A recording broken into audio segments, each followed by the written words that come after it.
नमस्ते दोस्तों, स्वागत है आपका अपने चैनल रीड विद गौतम में। आज हम बात करेंगे एक ऐसी किताब की जो पैसे के बारे में हमारी सोच को पूरी तरह बदल देती है। द साइकोलॉजी ऑफ मनी, जिसके लेखक हैं मॉर्गन हाउसल। ये किताब शेयर मार्केट टिप्स या जल्दी अमीर बनने के तरीकों के बारे में नहीं है। ये किताब हमें सिखाती है कि हम पैसे के बारे में कैसे सोचते हैं, पैसे को कैसे संभालते हैं और पैसा हमारी खुशियों से कैसे जुड़ा है। तो चलिए जानते हैं इस किताब के कुछ जबरदस्त सबक। सबक 1, पैसा सिर्फ गणित नहीं, यह भावनाएं हैं। जब हम पैसे की बात करते हैं तो हमें नंबर याद आते हैं, सैलरी, सेविंग, इन्वेस्टमेंट। लेकिन असली बात यह है कि पैसा दिमाग से कम दिल से ज्यादा चलता है। कभी आपने बिना जरूरत कुछ खरीद लिया क्योंकि उस वक्त अच्छा लगा, या शेयर मार्केट गिरने पर डरकर सब बेच दिया? वो सब भावना थी, तर्क नहीं। मॉर्गन हाउसल कहते हैं, लोग पैसे के फैसले एक्सेल शीट पर नहीं लेते बल्कि डिनर टेबल पर या डर और लालच के पल में लेते हैं। इसलिए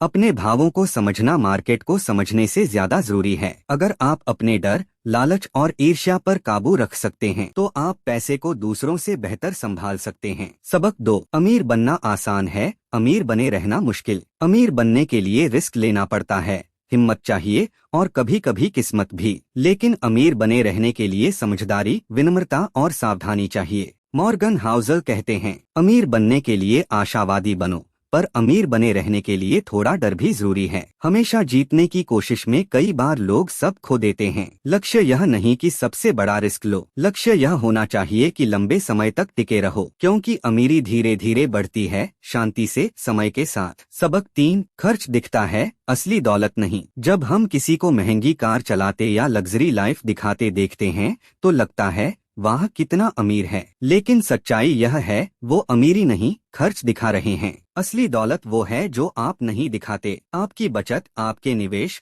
और वो पैसा जो चुपचाप बढ़ रहा है। तो अगली बार जब दिखावे का मन करे, याद रखना, असली दौलत शोर नहीं करती, बस धीरे से मुस्कुराती है। सबक 4, बिना वजह भी बचत करो। हम सोचते हैं जब मकसद होगा तब बचाएंगे, लेकिन मॉर्गन हाउसल कहते हैं बिना किसी कारण भी बचत करो, क्योंकि बचत सिर्फ चीजें खरीदने के लिए नहीं होती बल्कि सुकून और आजादी के लिए होती है। जिंदगी में कभी भी कुछ भी हो सकता है, नौकरी जाए, बीमारी आए या कोई नया मौका मिले, तब बचत आपको चॉइस देती है। आप ना कह सकते हैं उन चीजों को जो आपको पसंद नहीं, और हाँ कह सकते हैं उस चीज को जो आपको खुश करती है। बचत का असली मतलब है मन की शांति। सबक 5, पैसे का असली मकसद आजादी। सोचिए पैसे से सबसे बढ़िया चीज क्या खरीदी जा सकती है? अपना समय। सुबह उठो और वही करो जो तुम्हें पसंद है। उन लोगों के साथ वक्त बिताओ जिन्हें तुम प्यार करते हो। किसी को जवाब न देना पड़े, बस यही असली अमीरी है। पैसा हमें ये ताकत देता है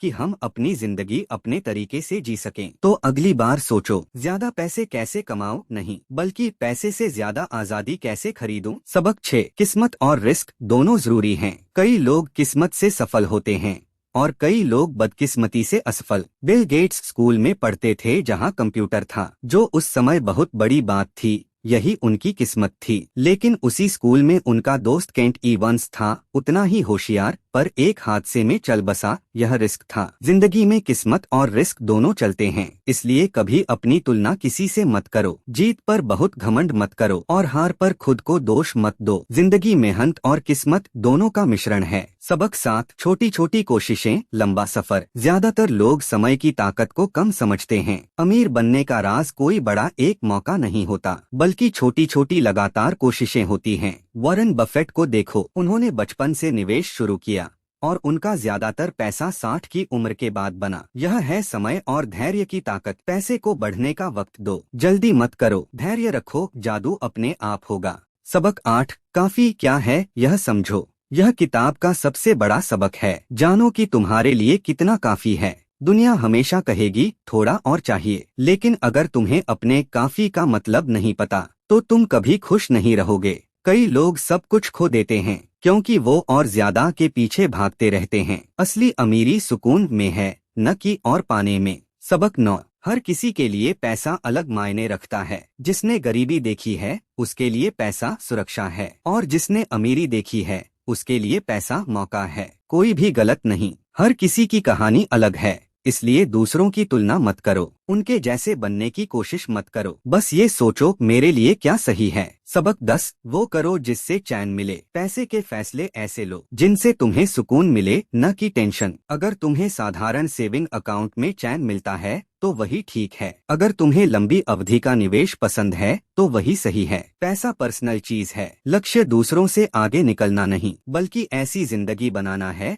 जहां तुम रात को चैन से सो सको। तो असली सीख क्या है? पैसे की दुनिया में बात दिमाग की नहीं, व्यवहार की है। जितना कमाओ उससे थोड़ा बचाओ। जब सब भाग रहे हों तब धैर्य रखो। जानो कि तुम्हारे लिए कितना काफी है। और पैसों का इस्तेमाल समय, आजादी और शांति खरीदने में करो, सिर्फ चीजें खरीदने में नहीं। क्योंकि पैसा एक साधन है, मंजिल नहीं। असली मंजिल है ऐसी जिंदगी जो महसूस में अमीर हो, न कि दिखावे में। धन्यवाद दोस्तों। अगर यह ऑडियो बुक आपको अच्छी लगी हो तो इसे अपने दोस्तों के साथ जरूर शेयर करें। और ऐसी ही ऑडियो बुक सुनने के लिए चैनल को सब्सक्राइब जरूर करें। याद रखिए, सबसे समझदार पैसा वही है जो आपको शांत, विनम्र और लगातार बनाए रखे। ख्याल रखिए और समझदारी से पैसे संभालिए।